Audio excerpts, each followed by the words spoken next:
l'Éternel, car il entend ma voix. Il a penché vers moi son oreille, et je le chanterai toute ma vie.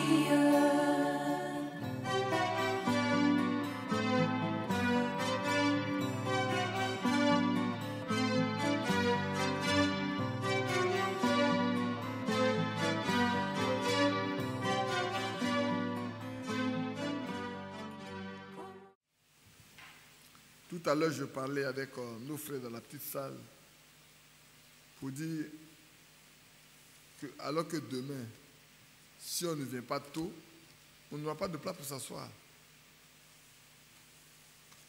Demain, si quelqu'un ne vient pas tôt, il ne trouvera pas de place à l'intérieur pour s'asseoir. Est-ce que c'est faux?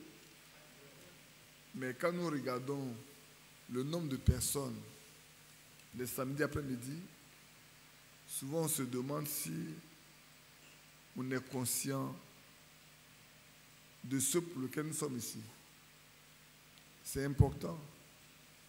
C'est volontairement que dimanche passé, je vous parlais des frères qui, sous la neige, avec des routes verglaçantes, peuvent voyager pour aller passer quelques heures pour écouter une prédication. Pas pour aller avoir une communion avec les frères, mais parce qu'ils veulent écouter une prédication, ils veulent l'écouter en direct, non pas en différé ou non pas en ligne.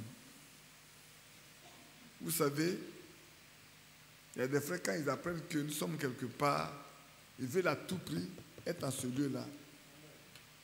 Non pas pour nous rencontrer, mais pour écouter en direct. Pourtant, c'est les mêmes choses que nous vous apportons ici. Et ça fait que quand on arrive ici, c'est comme si on n'est pas conscient, on n'apprécie pas ce que Dieu nous donne. C'est comme ça que nous analysons. Demain, quand les frères seront là, je demanderai la permission à frère Isaac, s'il le permet, que j'aborde ce point-là avant qu'il ne puisse continuer sa prédication. Mais vous savez, la raison est simple. Si c'est demain qu'on devons écouter, vous devez naître de nouveau, le message vous devez naître de nouveau. La raison est simple. La raison est simple. Comprenez bien. C'est vrai que notre désir, c'est que tout le monde soit enlevé. Malheureusement, tout le monde ne sera pas enlevé. Tout le monde ne pourra pas être enlevé. Parce que si Dieu veut nous faire partir de l'enlèvement et que nous-mêmes ne sommes pas intéressés, il ne nous poussera pas. Il nous a donné le libre arbitre. On choisit librement. On doit choisir librement. Et la raison fondamentale, souvent, c'est que nous-mêmes, nous ne connaissons pas le Dieu que nous servons. Et nous ne connaissons pas surtout ce que Dieu a donné en cette fin des temps. C'est vrai. Nous, on a eu le privilège de rencontrer des sœurs et des frères qui n'allaient à Krefeld qu'une seule fois par mois. Ils se disaient déjà prêts pour le ciel. Mais quand ils ont commencé par écouter les prédications de cette église en ligne, ils se sont rendus compte qu'ils sont très loin. Et je vais vous dire, il y en a même qui ne savent pas faire la différence, ou bien ne savent pas ce que c'est que être né de nouveau et être converti. Mais il y en a qui ne savent pas. Il y en a qui ne savent pas. Pas de manière intellectuelle. Parce que la nouvelle naissance, comme le frère y en parlait la fois dernière et que vous allez écouter, c'est une expérience qu'on fait avec Dieu.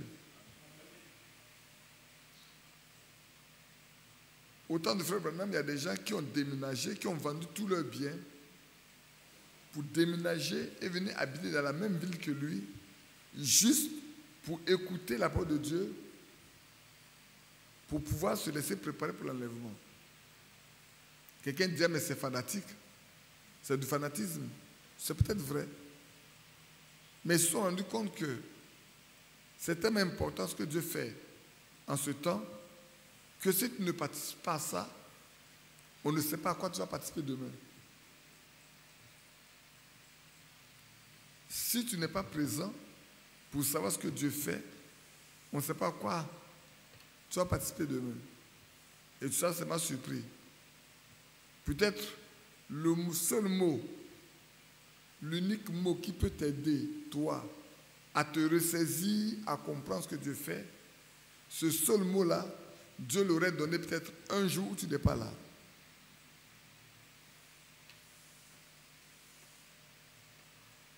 Tout à l'heure, je me demandais, est-ce parce qu'il y a des réunions de quartier qui font que les gens préfèrent ne pas venir aux réunions de samedi? Mais je m'engagerai encore à parler avec le frère Isaac, le frère Mathias là-dessus.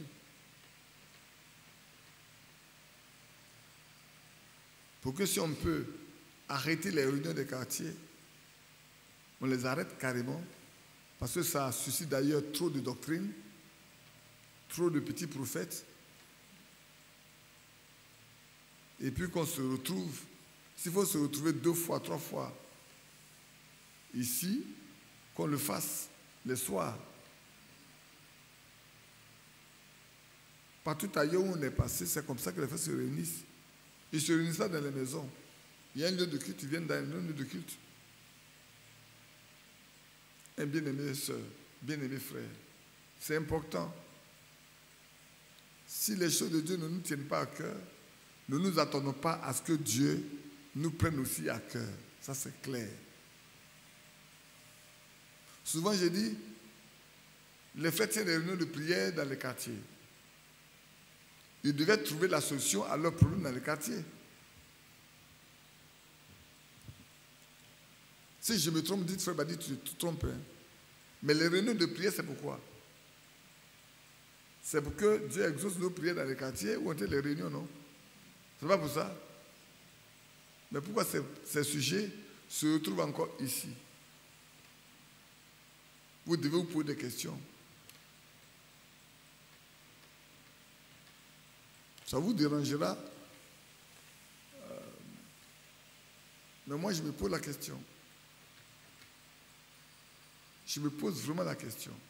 Mais que Dieu nous vienne à son secours, au secours de chacun de nous, qu'il soit au secours de chacun de nous, afin que nous prenions garde nous-mêmes. Nous prenons garde. Parce que les temps sont tellement avancés que nous ne devons plus être négligents. Nous ne devons plus du tout être négligents. C'est important. Nous ne devons plus être négligents. Nous devons être zélés. Pour cela, alors que je parle avec vous, peut-être je vais lire un passage auquel je n'ai pas pensé auparavant. J'aimerais lire avec vous Romains 12. Je vais lire Romains 12.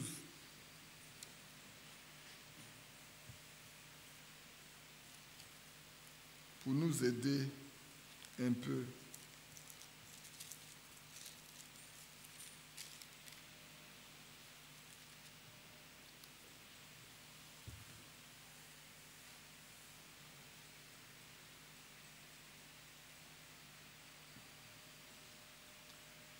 Romains 12 à partir du verset 1.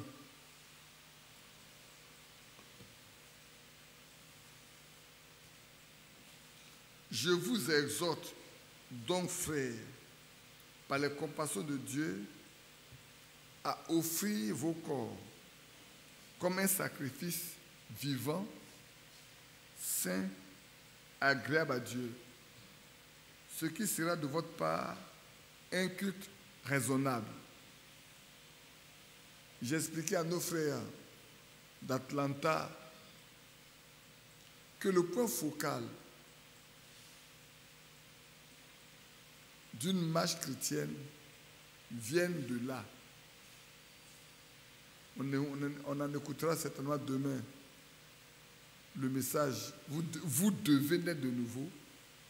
Ce qui est une obligation. Vous devez naître de nouveau. Si quelqu'un n'est pas né de nouveau, il ne peut pas être un chrétien.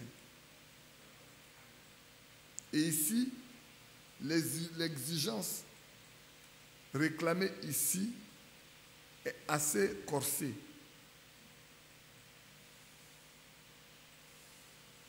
Le frère Seka était là, je l'ai appelé, il dit, frère Seka, viens, je t'offre ma veste. Et je lui ai donné ma veste. Je lui ai dit, est-ce que je peux être encore maître de la veste que je t'ai donnée? Si je t'offre cette veste-là, est-ce qu'elle m'appartient encore à nouveau? Est-ce que je peux réclamer un droit là-dessus? Est-ce que je peux changer quelque chose là-dedans? Non. Et l'apôtre Paul nous dit ici que nous devons nous offrir à Dieu.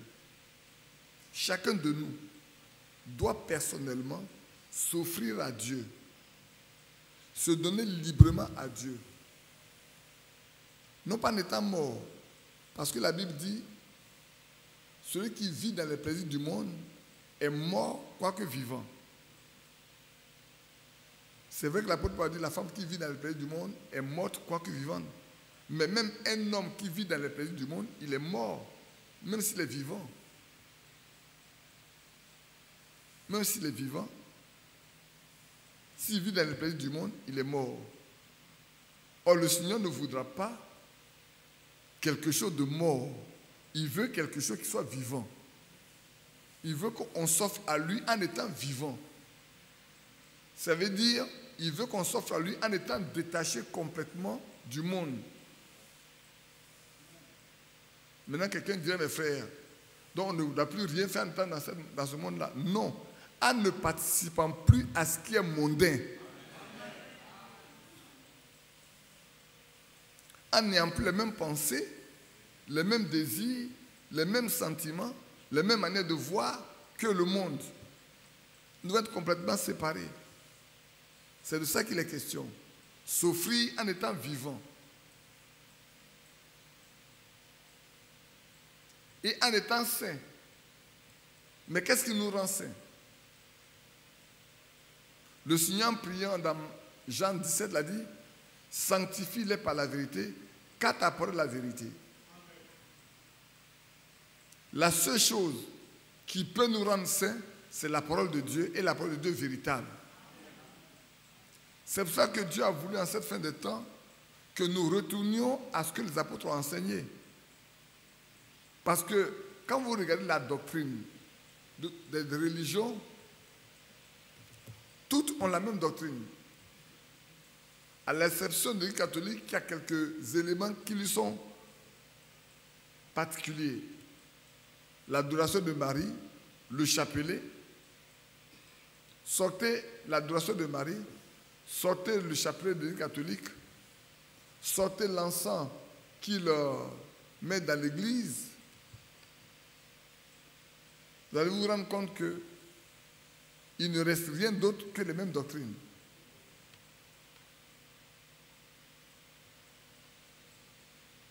Donc tout le monde est aligné sur la même doctrine. Mais nous, le Seigneur ne veut pas nous aligner sur la même doctrine que les autres. Il veut que nous soyons alignés sur ce que les apôtres ont prêché. Parce que ce que les apôtres ont prêché donne la vie. Les premiers ont eu la vie. Et si vous partez de l'Ancien Testament, tous ceux qui ont entendu la voix de Dieu et qui ont obéi ont eu la vie. Il dit, je vous donne ma parole pour que vous la pratiquiez et que vous viviez. Il suffit de lire dans Deutéronome 4 comme Deutéronome 8, vous le verrez bien. Donc, Dieu nous donne sa parole pour que nous vivions sa parole, par sa parole plutôt, et que nous soyons vivants. Et que nous soyons saints. Parce qu'il nous veut saints. Il est saint, il nous veut saints. Il ne nous veut pas impurs. Celui qui vit dans l'impureté ne pourra pas hériter du royaume de Dieu. Ça, c'est clair. Quel que soit ce qu'il soit prédicateur, il est 40 ans, 20 ans, quoi, dans le message, cela ne l'amènera pas au ciel. Ne pourra aller que celui qui aura marché selon ce qui nous a été enseigné en cette fin des temps. Ce n'est pas pour former une religion, c'est pour préparer un peuple. Moi, je m'attends, ou bien je me tiens sur un seul élément qui est très fondamental. Ce matin encore, j'étais en train d'écouter un message de Frère Branham où il disait ce que Dieu m'a dit en 1933, en juin 1933, c'est que je t'envoie avec un message pour préparer ma seconde venue. Comme Jean-Baptiste est venu préparer ma seconde venue, toi, le message que je te donne a pour but de préparer ma seconde venue. Donc, ce n'est pas lui. C'est le message. Ce message-là, si c'est dans ce message nous devons savoir qu'il a pour unique but de préparer la seconde venue du Seigneur Jésus-Christ. En d'autres, ça veut dire quoi? Il veut préparer des hommes et des femmes capables d'attendre le retour de Christ. Mais quand on nous regarde, on se demande si nous nous laissons préparer vraiment pour le retour de Christ. C'est vrai, Dieu connaît ceux qui lui appartiennent. Amen. Amen. Parmi nous, Dieu connaît ceux qui lui appartiennent. Et j'aime à le répéter, si tous ceux qui étaient au commencement sont restés jusqu'à maintenant, on n'aurait pas assez de place. Mais Matthieu 13 doit s'accomplir. Et Matthieu 13 s'accomplit tous les jours. Il y en a qui rentrent, il y en a qui sortent. Il y en a qui rentrent, il y en a qui sortent. Il y en a qui rentrent, il y en a qui sortent. Et puis un jour, la porte sera fermée. Et plus personne ne pourra sortir, et plus personne ne pourra rentrer. Je crois que je vous ai raconté ce songe-là qu'une sœur a eu ici une fois. Ça date de 2005, où on était là. Il y en a qui jouaient.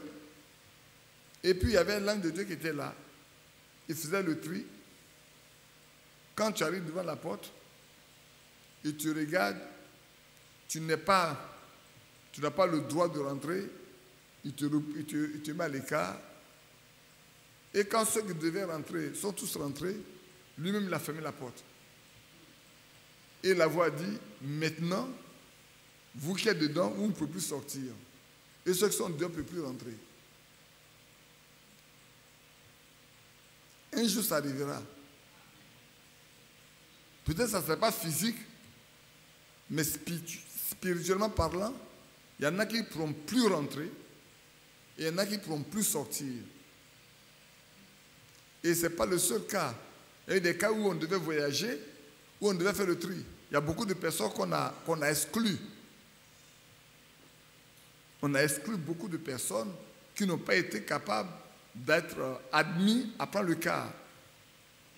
On les a exclus. Quand tu arrives, on te regarde, toi tu n'as pas le droit, tu n'es pas propre, tu ne rentres pas.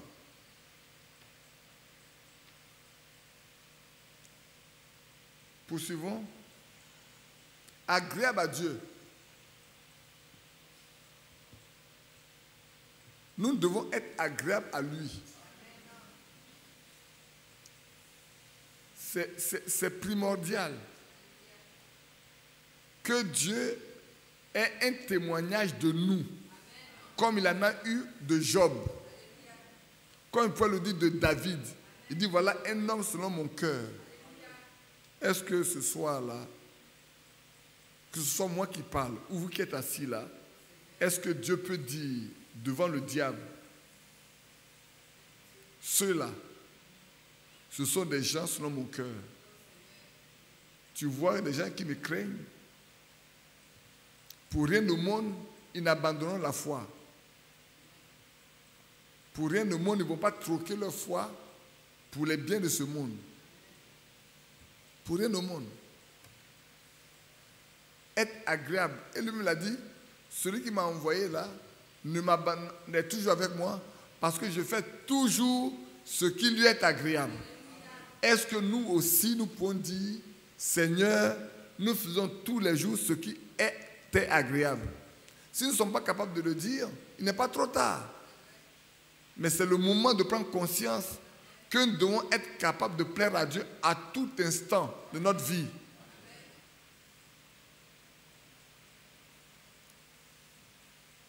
À tout instant. Ne pensez pas que Dieu ne parle pas au milieu de nous ici. Hein. Dieu parle à des hommes de façon individuelle. Vous savez, j'étais à Yamoussoukro. Je ne sais pas si c'est ici ou non, ici, je n'en ai pas parlé. Un frère qui avait cru à l'intérieur du pays pendant 15 ans. Et il est venu à Abidjan pour les études. Je crois que c'est autour de 2006, avant les événements. Et au moment où les choses étaient très difficiles à l'église, pour ceux qui le savaient, et on en a parlé, le frère Isaac a dit, prions pour que, puisqu'à une réunion, j'ai dit au frère, il faut qu'on nous prie pour que Dieu choisisse lui-même quels sont ceux qui sont ses serviteurs. Et si, ce jour-là, dimanche qu'elle a fini de prêcher, je crois que c'est moi qui avais présidé, il a dit qu'on prie pour que Dieu lui-même choisisse pour cette église ceux qui sont ses serviteurs. Et ce frère a dit dans son cœur, moi je ne prierai pas pour que les gens établissent le leadership entre eux. Et quand je me suis levé, j'ai dit, frère, ce que le frère Isaac a dit là, prenez cela à cœur. Nous devons prier pour que Dieu choisisse lui-même ses propres serviteurs au milieu de nous. Le frère dans son cœur a répété la même phrase. Il n'a pas terminé quand la voix lui dit, ne prie pas. Mais quand les faux sortiront, tu sortiras avec eux. Ne prie pas. Mais quand les faux vont sortir, toi, tu vas sortir avec eux. Du coup, il a pris peur. Et il s'est mis à prier. Quand il est rentré chez lui, il s'est mis à prier. Et puis un jour, il m'a donné de parler. Je ne le connais pas. Ni d'Adam, ni d'Ève. Peut-être je l'ai salué, je ne l'ai pas salué, je ne le connais pas. On est nombreux. Ici, on est nombreux, il y en a beaucoup que je ne connais pas. Alors, dans ma prédication, d'après ce qu'il dit, il a donné le témoignage à Yamoussoukro. Moi, il m'en a parlé déjà auparavant au téléphone, mais pour la veille de Yamoussoukro, il était obligé de... Il a voulu rendre le témoignage lui-même. Il dit, je le dis, pas parce que les frères sont là, mais je vais le dire. Et dans ce que je disais, c'est comme si je m'adressais à lui en disant, tu es un inconverti. Sache que tu n'es pas converti et que tu dois être converti. Et là, le culte, pour lui, s'est arrêté. Pour lui, le culte est terminé. Vous savez pourquoi le culte est terminé? Parce qu'il ne peut pas accepter qu'on lui dise que lui, qui est dans le business depuis 15 ans, qu'il arrive à Abidjan, et ici, on vient lui dire qu'il n'a pas cru, qu'il est un inconverti, il est un incroyant. Il ne peut plus suivre n'a plus suivi la suite du culte. Il est arrêté. Jusqu'à ce que le culte finisse et qu'il prenne la route et qu'il parte chez lui à la maison. Durant son parcours, c'est une discussion entre lui et lui-même. Une plainte à tout moment jusqu'à la maison. Arrivé à la maison, mécontent parce qu'il ne peut pas croire. Comment on va lui dire que lui n'est pas converti? Ce n'est pas possible. Il ne peut pas croire ça. Je ne le dis pas parce que c'est moi qui parle. Sachez que je ne suis rien du tout. Je suis peut-être le plus faible d'entre vous tous. Mais je peux vous assurer, je sais ce que je suis. Alors la voix lui dit, Badi est mon serviteur. À toi de t'accommoder à ce qu'il prêche. Sinon, tu perdras. Si tu veux être un croyant, à toi de t'accommoder à ce qu'il dit pour que tu changes et que tu sois converti. Sinon, tu es un inconverti. J'étais avec lui dans sa maison. Est-ce que j'étais avec lui là-bas? Je ne le connais pas. Je ne l'ai jamais vu. C'est le jour où il m'a téléphoné pour me le dire. Là encore, je ne le connaissais pas. C'est Atabou qui s'est présenté à moi. Et c'est Ayam Sokro qui l'a rendu le témoignage. Frères, sœurs, c'est le temps d'avoir l'assurance, d'avoir une pleine assurance. Je le répète, je dis souvent que nos enfants qui naissent dans nos maisons, c'est encore grave. Que Dieu leur vienne au secours. Parce que beaucoup ne connaissent pas Dieu. C'est une habitude de venir à l'église avec les parents. Ça finit par devenir une habitude. Mais nous devons faire une expérience personnelle. L'esprit de notre Père ne nous changera pas. L'esprit de notre mère ne nous changera pas.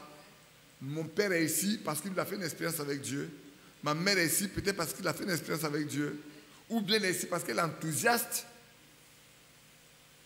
Mais moi, je dois faire une expérience personnelle avec Dieu. C'est une affaire personnelle. Ce n'est pas une affaire de parents, de fils, de petits-fils ou de famille. C'est une affaire individuelle. Et ici, l'apôtre Paul dit, nous devons nous offrir notre corps là.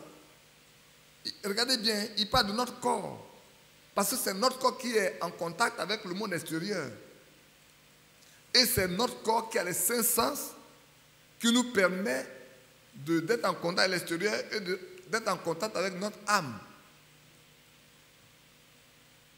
Si notre âme n'a pas changé, si la nature de notre esprit n'a pas changé, si notre âme n'a pas changé, mais écoutez bien, nous serons dominés toujours par ce qui est extérieur.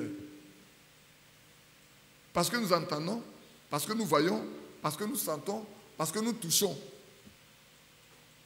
Les 5 sens que Dieu nous a donnés là, nous permettent d'être en contact avec tout ce qui est à l'extérieur. Ces 5 sens là peuvent nous tuer si nous ne les dominons pas nous-mêmes. C'est pour ça que l'apôtre Paul dit que c'est notre corps là que nous devons offrir. Si nous avons offert notre corps à Dieu, Dieu domina sur le corps et il domine en même temps sur l'âme. Je vais être très explicite, très simple, pour que vous compreniez pourquoi nous venons ici. Nous ne venons pas ici pour nous montrer. Ça n'a aucun sens. Nous ne venons pas ici pour nous faire prévaloir. Ce n'est pas pour ça qu'on vient ici. Moi, j'ai toujours dit aux frères, je dis si quelqu'un vient ici pour se faire voir, c'est qu'il a échoué dans le monde. C'est que dans le monde, là, il a échoué. C'est là-bas qu'on doit aller se faire voir. Ici, on doit venir humblement devant Dieu. Si tu veux venir ici pour montrer que tu es grand, tu es instruit, tu es riche, tu es beau, tu es belle, tu n'as rien compris. Ici, nous sommes égaux devant Dieu, quelle que soit notre situation sociale.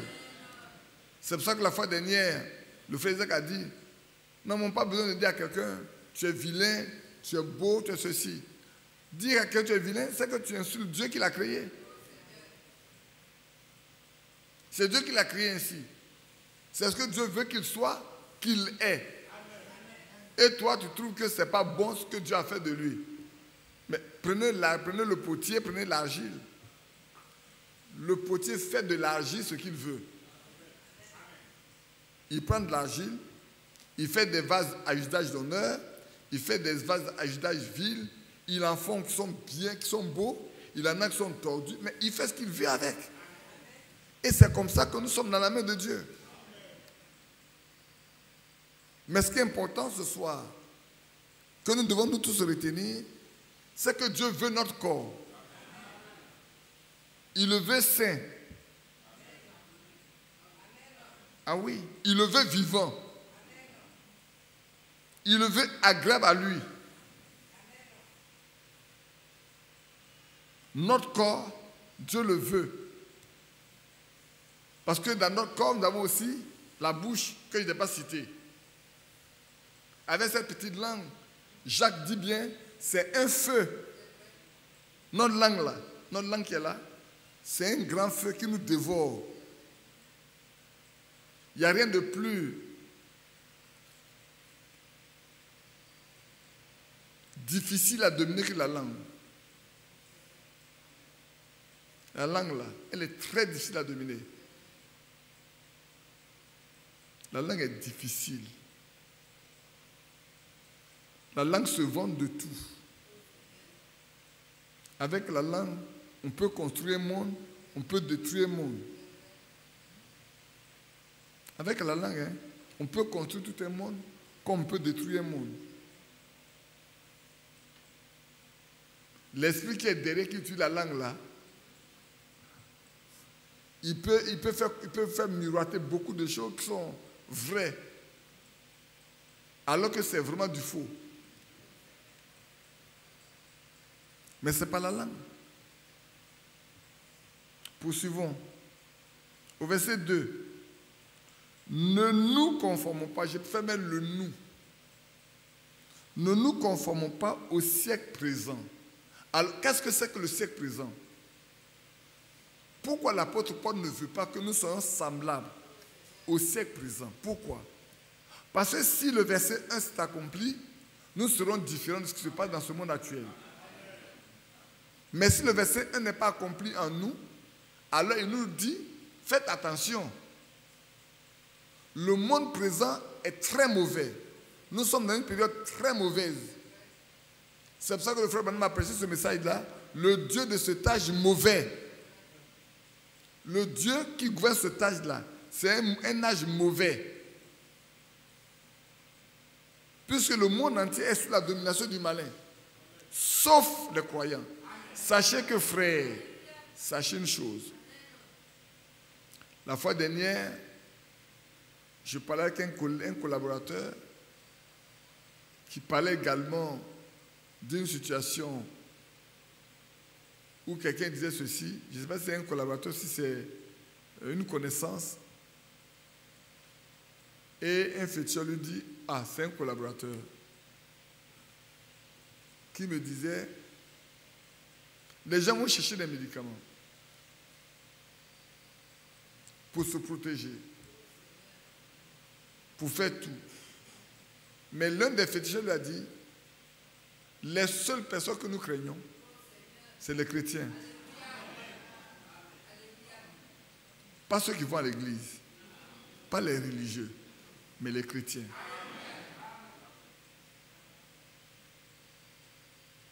Vous regardez bien dans Antioche, comparons-nous aux croyants d'Antioche. Parce que le nom chrétien que nous portons vient de là. Le nom chrétien que nous portons aujourd'hui là vient de là. Pour la première fois, c'est là-bas qu'on appelait ces gens-là les disciples de Christ, on les appelle les chrétiens. C'est des gens qui sont semblables à Christ.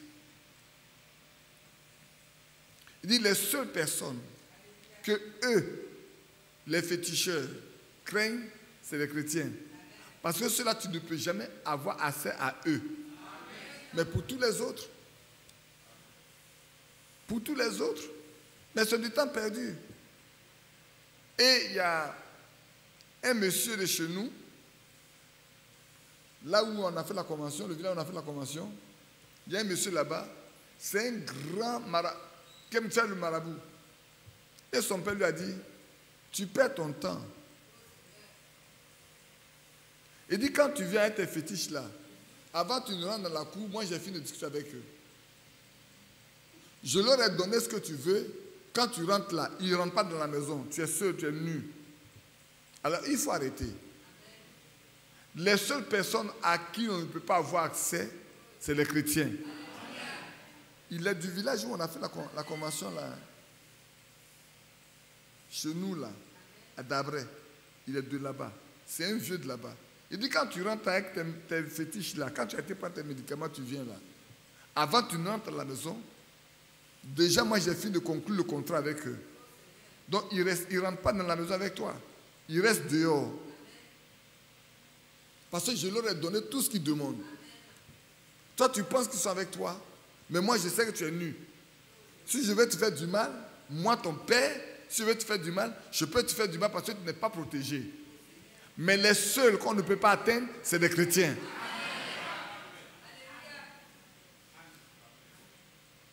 Mais comment devient-on un chrétien? Je ne vais pas répondre aujourd'hui. Quand vous allez écouter l'application, vous devez naître de nouveau. Après, on pourra parler. Comment devient-on un chrétien? Un chrétien, c'est parce que je vais à l'église. Est-ce parce que je chante? Je prêche? Non. Un chrétien est celui qui a rencontré un jour. Ce n'est pas 2 jours, hein. Un jour, en une fraction de seconde, il a rencontré Christ. Et alors, les choses changent complètement dans sa vie. Lui-même se rend compte que dans sa vie, là, les choses ont changé. Et ceux qui sont à côté se rendent compte que les choses ont changé. Si on n'est pas parvenu à ça, nous perdons notre temps. C'est pour ça que, bien-aimés frères, quand vous prenez une position qui n'est pas droite, si vous êtes un enfant de Dieu, Dieu vous reprend immédiatement. C'est une grâce pour vous. Hein. Que Dieu vous reprenne en même temps et que vous vous remettez en ordre, sachez que c'est une grâce. Ce n'est pas donné à tout le monde de comprendre ça. Je vous dis, Mathias n'est pas là, mais s'il vient, demandez-lui. Ici, là, j'ai dit à un frère, vous agissez de telle façon. Moi, Dieu m'a montré ça. Mais sache. Il me dit, mais tu ne sais pas de quoi tu parles. Moi, je ne sais pas de quoi je parle. Mais je vais te dire, le jugement de Dieu dans la maison, tu ne vas pas échapper. Et ce frère n'a pas échappé. Il n'a pas échappé. Alors le jour où j'ai parlé, il y a quelqu'un qui m'a envoyé un message, il me dit, il ne faut pas te faire croire comme un grand serviteur. Moi, je ne me fais pas croire comme un grand serviteur de Dieu. Mais je dis ce qui est vrai. Ce que Dieu n'a pas fait dans ma vie, je n'ai pas besoin de le raconter. Parce que j'aurai à rendre compte. Alors je suis un menteur. Mais ici, là, je lui ai dit, le jugement de Dieu est dans la maison et tu ne vas pas échapper. Il n'a pas échappé.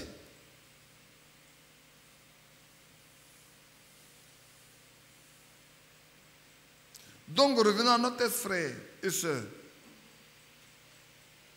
Ne nous conformons pas au siècle présent. Ne pourra se dispenser, ne pourra être différent des gens qui vivent dans ce siècle, dans ce monde dans lequel nous sommes aujourd'hui, que celui qui a fait une expérience un jour avec Christ. Vous savez pourquoi? La suite nous le dit. Mais soyez transformés par le renouvellement de votre intelligence. Là, vous partez dans Genèse 3. Quand est-ce que notre intelligence a été changée? C'est quand Satan a discuté avec Ève. Quand Satan a montré à Ève ce qu'est le fruit, et qu'elle a vu que le fruit était bon, était agréable, était bon pour ouvrir, non pas la foi, mais l'intelligence. Depuis ce jour, l'homme qui ne connaît pas Dieu vit par son intelligence. Mais l'homme qui connaît Dieu vit par la foi. Et la foi, c'est des choses qu'on ne voit pas. C'est à ça qu'on s'attache. On s'attache aux choses qu'on ne voit pas. On ne s'attache pas aux choses matérielles, naturelles qu'on voit. Même si on en a plein, on ne s'attache pas à ça. Ça, je peux le dire. On ne s'attache pas à ça. Ça ne dit même rien. Frères et sœurs, ça ne dit rien. Si tu as rencontré Christ là, tu peux avoir de l'or, l'or ne te dira rien. C'est celui qui n'a pas Christ, c'est celui-là, quand il voit l'or, l'or est quelque chose. Il voit l'argent, l'argent est quelque chose. Il voit le bien matériel, c'est quelque chose pour lui. Mais celui qui a rencontré Christ là, ça n'a pas de valeur pour lui.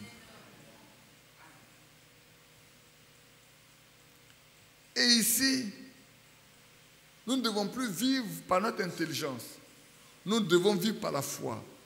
Nous devons laisser notre intérêt être transformé pour que nous ne pensons plus comme le monde pense. Nous ne réfléchissons plus comme le monde réfléchit. Nous n'agissons plus comme le monde agit.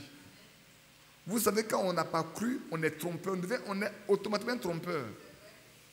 On est même méchant. On est même envieux. On est orgueilleux. On est fier. On est arrogant. Mais celui qui est à Christ, il sait qu'il n'est rien. Il devient humble. Il devient simple.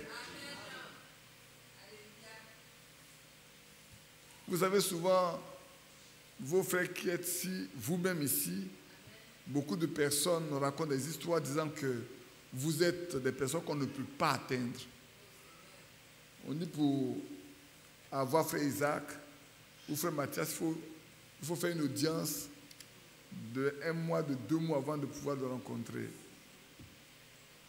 Tu vas voir frère Badi, il faut faire une audience de... On a même dit que je suis celui qui gère tout l'argent de l'église. Et j'ai pris tout l'argent de l'église pour acheter mes voitures, pour acheter mes maisons. Alors j'ai dit au frère, le frère doit être là. J'ai dit, mais si j'ai pris tout l'argent, c'est que l'église n'a plus d'argent du tout. C'est que l'église n'a plus d'argent du tout. Et quand le frère a rencontré le frère Isaac lui a dit, le frère m'a dit, ne sait même pas quel est le montant que l'église récolte par an. Le frère Badi ne connaît même pas le montant que l'église d'Abidjan récolte une fois par an. Je ne connais pas. Les frères Kouma sont là. Je ne connais pas. Est-ce 5 francs? Est-ce 1 milliard? Est-ce 500 millions? Est-ce 200 000? Je ne sais pas combien d'argent dans la caisse de l'église d'Abidjan. Je ne connais pas. Je paie ma dîme comme tout autre homme.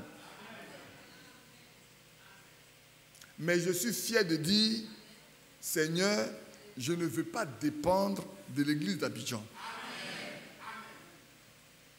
Ça, je suis fier de le dire. Seigneur, fais de sorte que je ne sois pas dépendant. Je veux être indépendant. Comme ça, ce que tu me mets sur le cœur là, je le dis. Même si on veut me chasser, qu'on me chasse, mais je le dirai. Mais je ne compte pas sur ça pour vivre.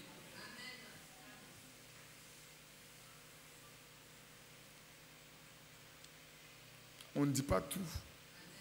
On est obligé il y a certaines choses. Il y a certaines choses qu'on voit, qu'on ne dit pas. Il faut laisser ça comme ça. Mais ce qui est important ce soir, pour moi et pour vous, est-ce que nous connaissons Christ?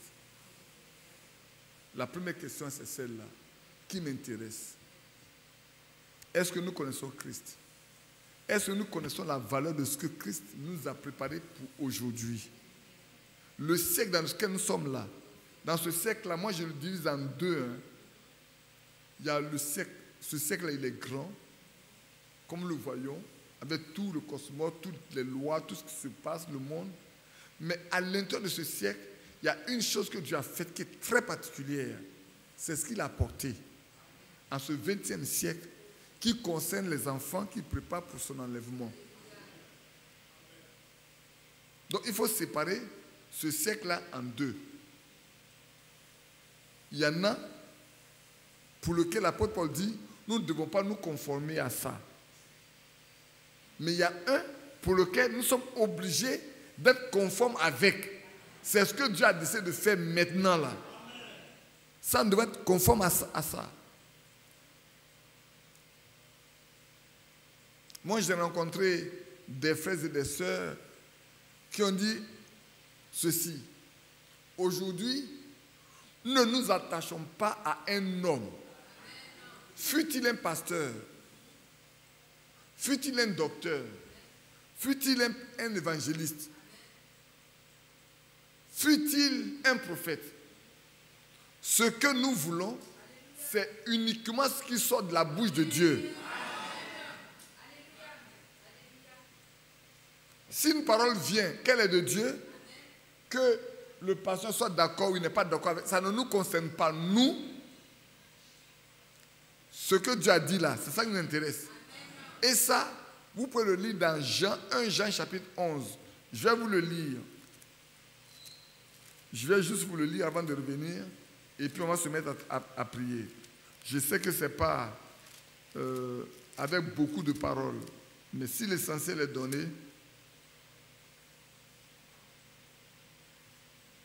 dans Jean chapitre 11, dans 1 Jean chapitre 1, chapitre 2 plutôt, dans 1 Jean chapitre 2, je vais lire à partir du verset 24.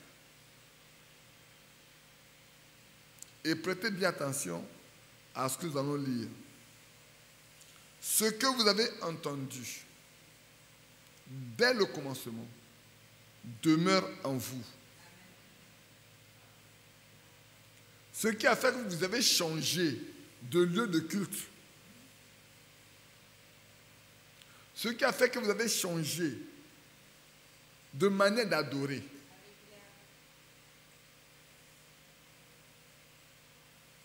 Parce que, permettez-moi de dire, frère, nous sommes des hommes très compliqués dans cette église. Souvent même, quand tu vois un certain comportement, on se demande si nous sommes des chrétiens. Si on a vraiment rencontré Christ. Moi, ça me choque, mais ça me fait pitié. C'est pour ça que, quand il me donne de prier, je prie pour tous les frères qui sont dans le monde entier. Pour que tous nous parvenions à la même foi, à l'unité de la foi. Parce que c'est important. Ce n'est pas une personne qui va être enlevée, c'est nous tous. Mais c'est important. Ce que vous avez entendu dès le commencement demeure en vous. Si ce que vous avez entendu dès le commencement demeure en vous, vous demeurez aussi dans le Fils et dans le Père. Je ne sais pas si vous voyez bien la corrélation qui existe entre les deux. Parce que ce que vous avez entendu dès le commencement là, si cela est de Dieu et que vous demeurez en cela, alors vous demeurez dans le Fils et dans le Père en même temps. C'est que ce que vous avez entendu vous a permis de faire une expérience avec Dieu. Alors seulement vous pouvez être séparés d'eux.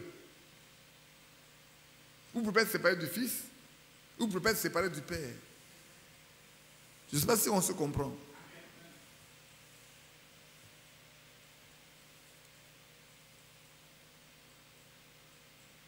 Et la promesse qu'il nous a faite, c'est la vie éternelle.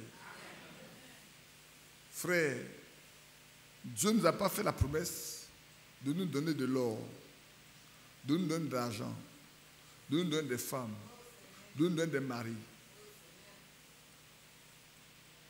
Il a fait la promesse que je vais vous donner des maris. Ce qu'il a dit est ceci. Pierre a posé la question. Nous avons tout abandonné pour te suivre. Qu'est-ce que nous avons? Qu'est-ce qu'il a répondu? Qu'est-ce qu'il a répondu à Pierre?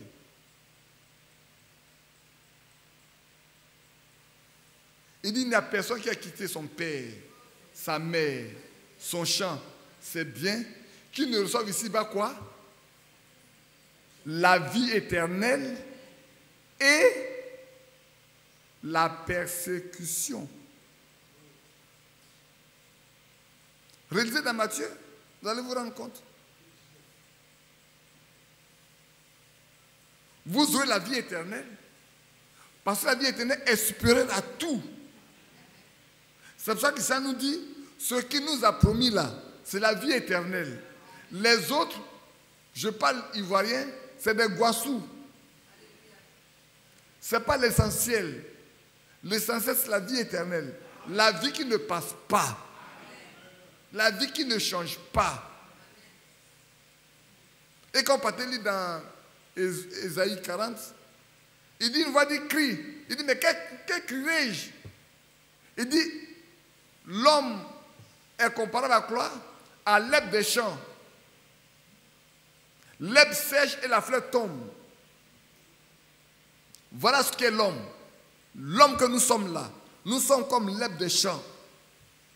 Et l'herbe sèche et la fleur tombe. Et le Seigneur souffle là-dessus. Et demain, on ne trouve plus sa place.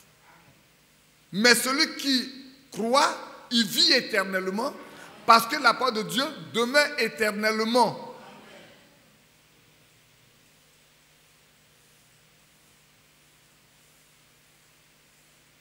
Je poursuis. Je vous ai écrit ces choses au sujet de ceux qui vous égarent. Pour vous, l'onction que vous avez reçue de lui demeure en vous. Et vous n'avez pas besoin qu'on vous enseigne. Mais comme son onction vous enseigne toutes choses, qu'elle est véritable et qu'elle n'est point un mensonge, demeurez en lui selon les enseignements qu'elle vous a donnés. L'onction de Dieu, la puissance de Dieu nous enseigne. Pour ceux qui ont fait une expérience avec Dieu, c'est la puissance de Dieu qui leur donne l'enseignement. De sorte que quand quelqu'un enseigne une chose qui est fausse, il y a un témoin dans leur cœur qui leur dit ce qu'il a dit là. C'est pas ça. Parce que Dieu a mis une alerte en nous. Son esprit en nous dit ce n'est pas la vérité. Ceux en qui ça n'existe pas diront amen à tout. Tout ce qui vient dire amen. C'est faux, ça amen. C'est vrai, ça amen. Le jour où on dit Abraham était incrédule, il y en a qui ont dit amen. Il y a un frère, je le connais, il dit lui n'a jamais entendu ça. Alors qu'il a toujours assis dans cette église. Je lui dis, tu n'as jamais entendu ça? Il dit oui. J'ai dit, on va te le faire écouter, tu verras. Quand on a fait écouter, j'ai dit, mais tu as entendu aujourd'hui? Il dit oui. Mais tu étais assis là, non? Il dit oui. Ce jour-là, tu étais assis là, il dit non. Mais tu as entendu maintenant? Parce que vous êtes ici, vous êtes présent de corps et absent d'esprit.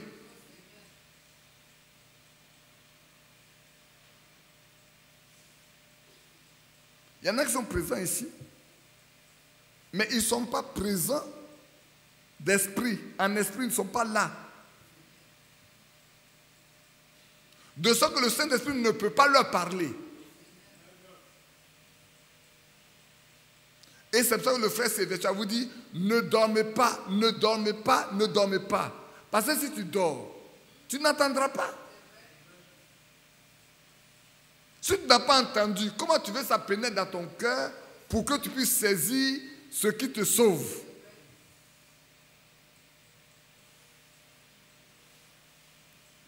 Préparons-nous à venir ici, dormons comme nous voulons, mais quand on vient ici, là, ou bien je ne peux pas venir ici, je dors à la maison, mais si je viens ici, c'est pour écouter ce que Dieu a dit. Mais le prédicateur ne va pas faire le gendarme.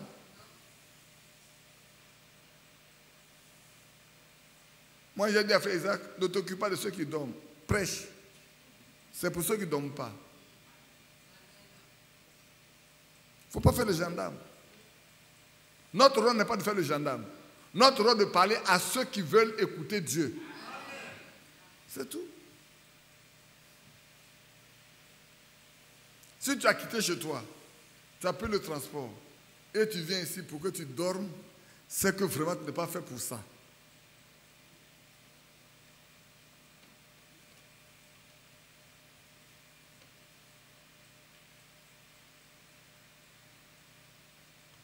C'est vrai. Hein?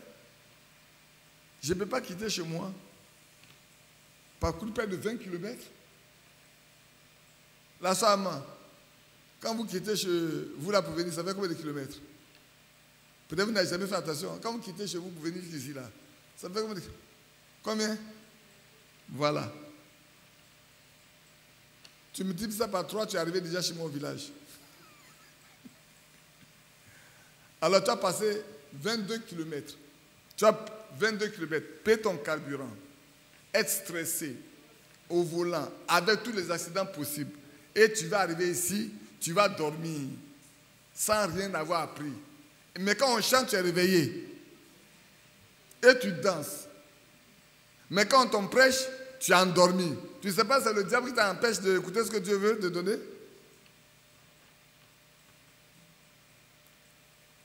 J'ai dit à frère Isaac, on ne va pas être les surveillants. On va être les prédicateurs. Si tu as quitté chez toi, peut-être tu as quitté à Nyama. À Nyama, c'est plus long que quitter chez nous pour arriver ici. Quitter kilomètre 17 pour venir ici, peut-être c'est plus long que celui qui quitte ailleurs. Il y a ceux qui quittent à Port-Roubaix pour venir ici. Il y en a qui quittent à Marcory pour venir ici. C'est pour venir dormir. Frères, ceux qui ont fait l'expérience avec Dieu, l'Esprit de Dieu leur enseigne ce qu'il leur faut. C'est pour ça que quand j'ai rencontré ces frères-là, ces sœurs-là, je parlais de dire, frères, nous aujourd'hui, nous savons que Dieu parle. Quand Dieu a parlé, si quelqu'un vient pour contredire ça, c'est son problème. Mais nous, ce que Dieu a mis dans notre cœur là, c'est ça qui est bon pour nous. Lui n'a qu'à enseigner. C'est la même chose pour vous, non? Ah, si ce n'est pas la même chose pour vous, ça sert grave. Ne vous attachez pas aux hommes. Ne vous attachez pas aux hommes. Je sais ma vieille soeur Amand, ce soir-là, peut-être c'est elle que je vois. Je vois la soeur, je la cherche, je ne la vois pas. Elle n'est pas venue ce soir.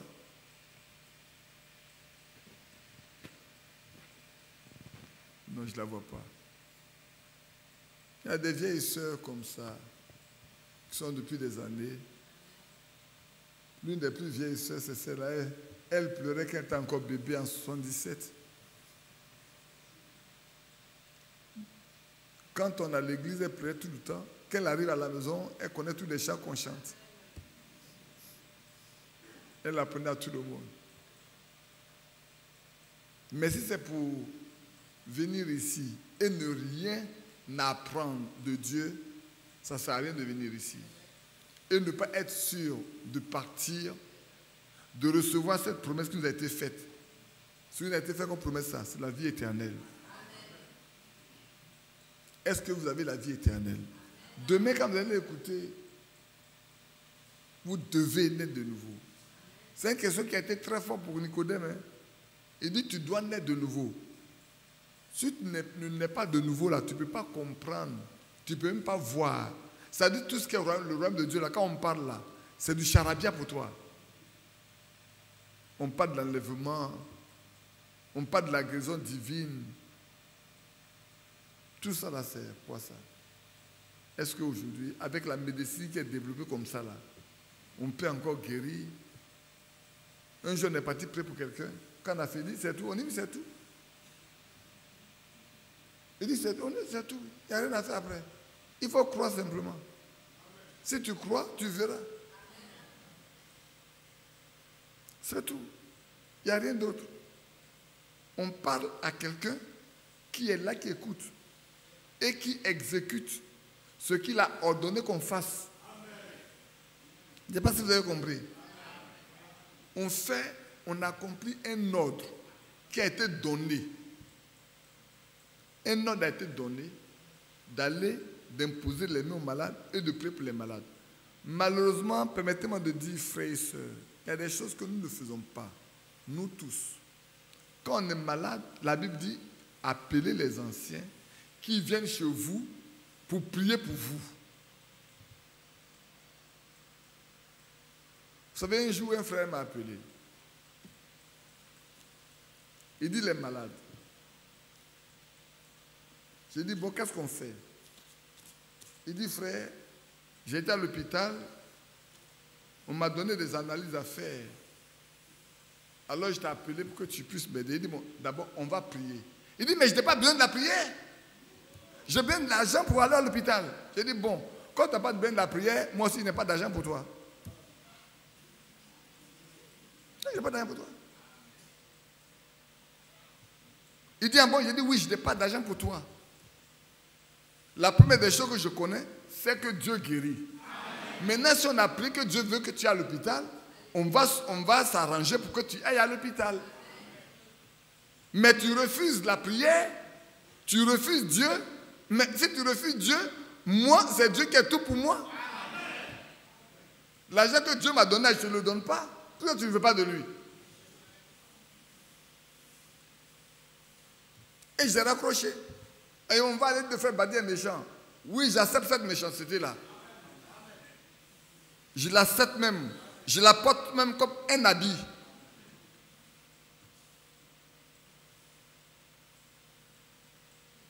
Mais la chose qui est la première que Dieu a donnée, qui nous a donnée, allez-y, priez pour les malades.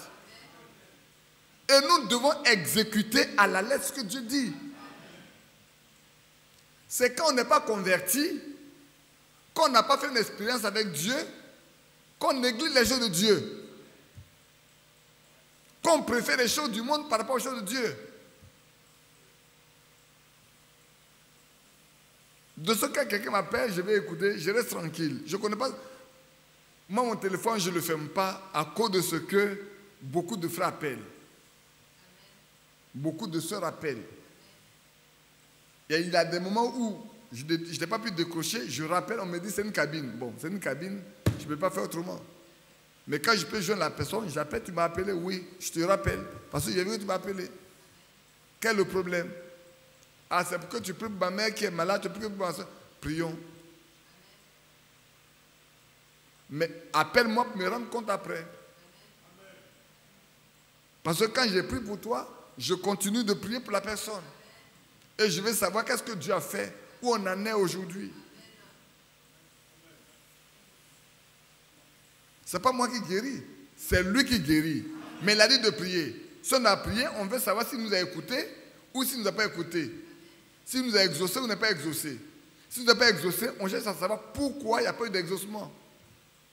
Ah oui, frère, moi je cherche à savoir, est-ce qu'il y a un obstacle à la prière que j'ai adressée à Dieu?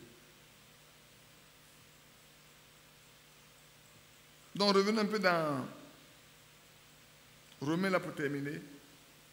On a quasiment terminé. On va bientôt prier. Ne nous conformons pas à ce présent, mais soyons transformés par le renouvellement de notre intelligence. Dans quel but? Le but c'est que nous discernions quelle est la volonté de Dieu. La fois dernière, on a examiné les moyens par lesquels nous pouvons connaître la volonté de Dieu. Qui était là? Qui n'était pas là? Si vous n'étiez pas là, demandez aux frères, les cassettes existent, ils vont vous les donner, vous allez écouter. Parce qu'on ne peut pas faire la volonté de Dieu si on ne connaît pas la volonté de Dieu. Dieu a donné plusieurs moyens par lesquels... Mais le frère Isaac, même dimanche passé, a rappelé un peu. Le frère Mathias aussi, je crois que j'écoutais samedi, parce que quand il parlait, il en a parlé. Parlant un peu. Il a cité l'élément le plus important, qui est la parole de Dieu. L'élément le plus primordial dans la connaissance de la volonté de Dieu.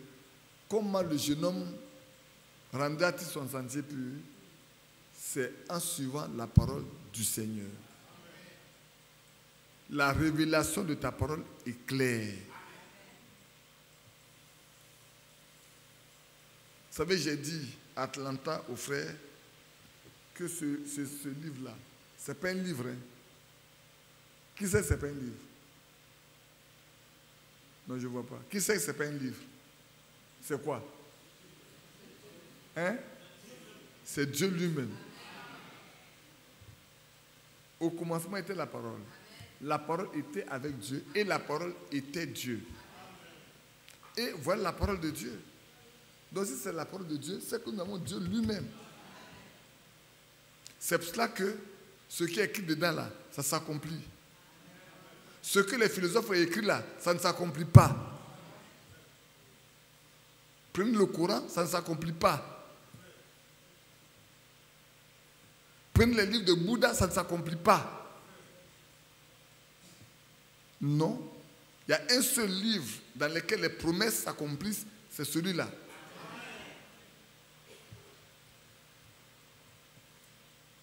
C'est pour ça que c'est important.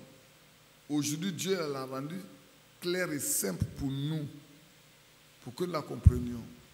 Mais pour la comprendre, il faut d'abord avoir fait l'expérience avec Dieu. Pour que son onction demeure en toi et que cette onction t'enseigne.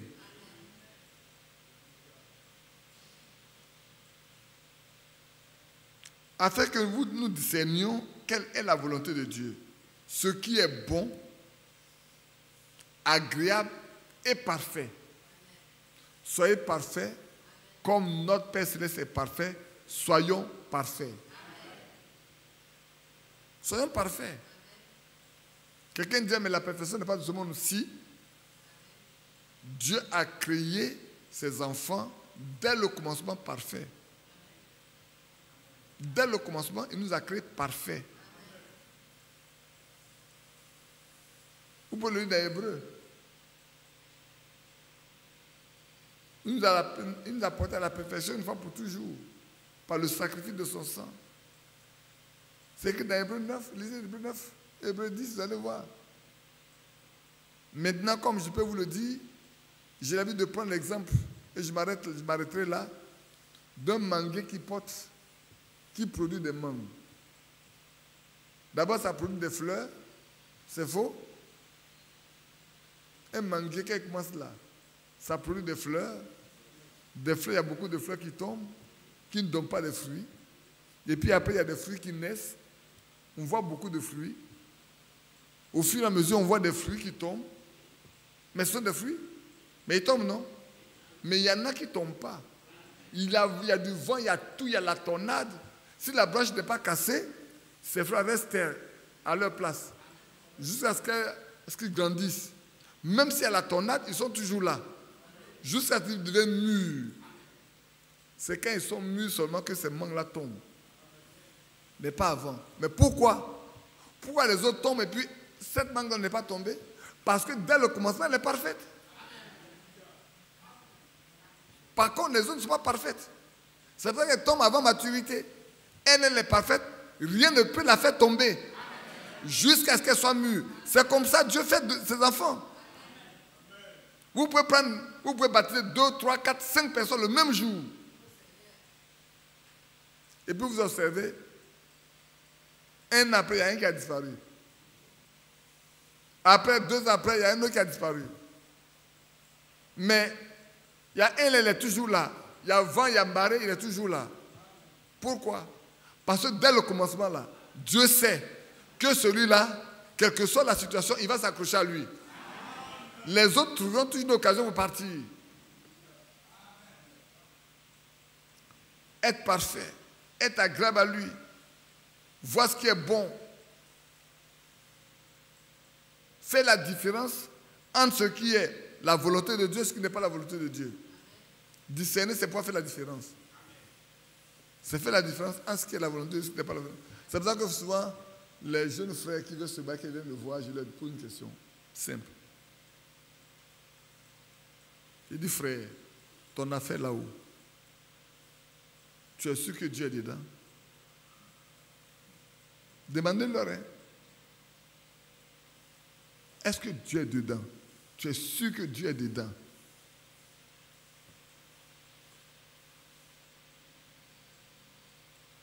Est-ce que tu es sûr que Dieu là, il est dedans? Si Dieu n'est pas dedans, il faut retirer ton pied. Parce que si tu n'es pas dedans là, après tu auras des problèmes.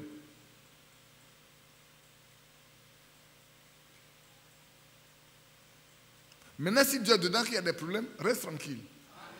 Tu restes tranquille. Tu le loues, tu le bénis, tu l'exaltes, tu l'honores, tu le magnifies. Tu dis, Seigneur, je sais que tu es dedans, mais le chemin par lequel tu veux que je passe là, que tu sois glorifié. Et quand tout est mûr qui te le donne, mais tu vas le manger, ça sera doux. Mais si Dieu n'est pas dedans dès le commencement, c'est pour ça qu'on dit que c'est difficile. Parce que si tu viens là, la première des choses que moi je vais savoir, Pour que moi je marche avec toi, j'ai l'habitude de dire, il faut savoir la main de qui tu mets ta main. Un frère me l'a rappelé la fois dernière dans une ville. Il dit, un jour tu as dit, frère, il faut savoir celui en qui tu mets ta main là. Sa main là est dans la main de qui? Celui qui est ton ami là, il est ami de qui?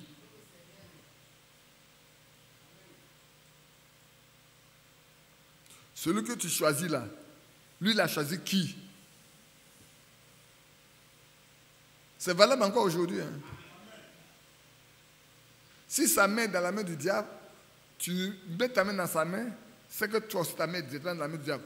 Il sert de courroie de transmission entre le diable et toi. Mais si sa main est dans la main de Dieu, sois en paix. Et c'est important. Je veux m'arrêter là, frères et sœurs, pour vous dire, en résumé, nous sommes arrivés à un stade, à un moment, où la chose qui doit être la plus importante, c'est de nous rassurer, d'assurer nos cœurs, de nous assurer nous-mêmes que nous avons fait une expérience personnelle avec Dieu. Pas imaginaire. Et la manière de savoir que cette expérience, ça vient de Dieu, elle va cadrer avec la Bible. Elle ne va pas être en dehors de la Bible. Et votre marche va prouver que l'expérience que vous avez faite là, elle est biblique. Et les résultats que ça va donner, ceux qui sont autour verront. Toi-même tu verras, mais ceux qui sont autour verront qu'il y a quelque chose de différent qui est arrivé. Quelque chose de particulier qui est arrivé dans ta vie. Souvent même tu vas devenir ennemi de tes propres amis.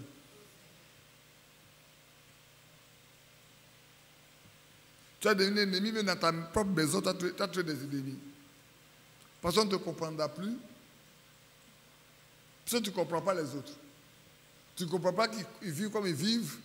Et eux aussi ne comprennent pas que toi tu vives seul de cette manière-là. Et puis, si tu l'as rencontré, il mettra en toi son onction pour t'enseigner. De sorte que quand l'enseignement qui vient là n'est pas vrai, tu seras alerté. Tu sauras que ça là, il y a quelque chose qui ne va pas dedans. On veut tirer pour montrer que Dieu est dedans, mais ce n'est pas ça. La fois dernière, je passais sur le frère là, qu'il me pardonne si j'en parle.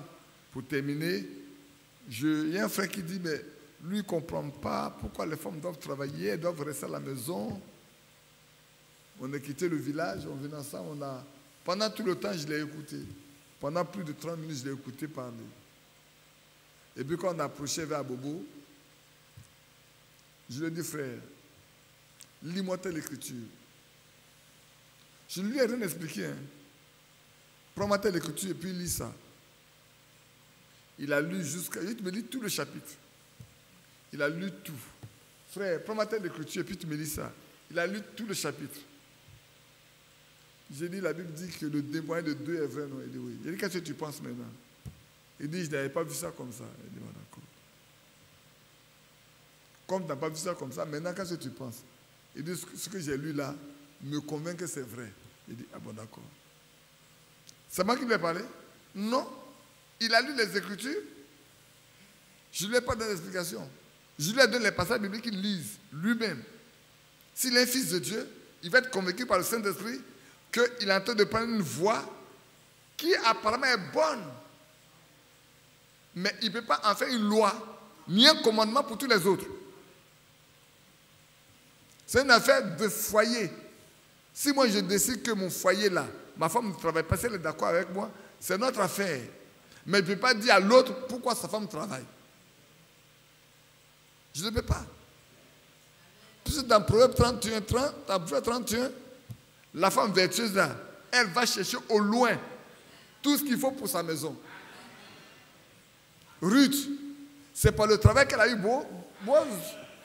Si elle ne travaillait pas, c'était par exemple, elle était à la maison avec Naomi, elle n'aurait rien.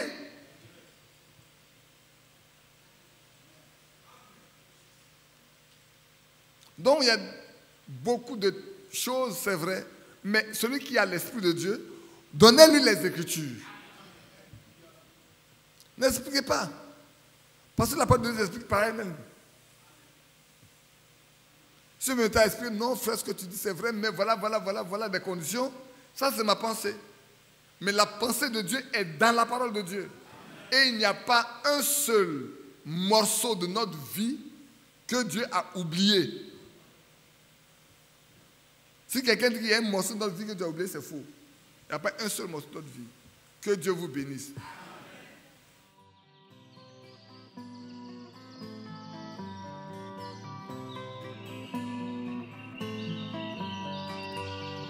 J'aime l'Éternel,